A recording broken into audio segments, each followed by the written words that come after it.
file formation. We are now performing the squad infantry file formation, particularly in open area.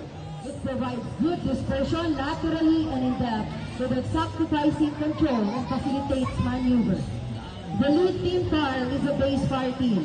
When squad moves independently or as a rear element of the platoon, the rifle and the trail fire team provides rear security.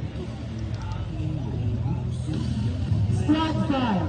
It is a preferred formation in densely vegetated terrain and limited visibility environment when not traveling in fire.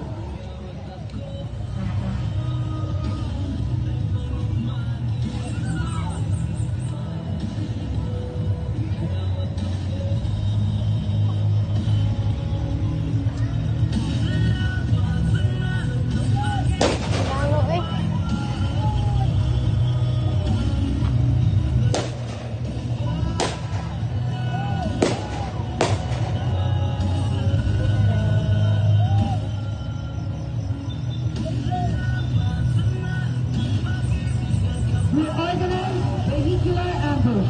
While the squad traveling going to south, the enemy conducted ambush at the right portion of the vehicle, and the squad leader immediately reacts and gives the command.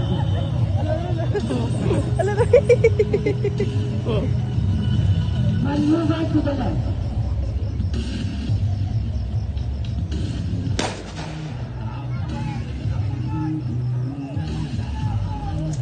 We organize to formation bearing to next objective.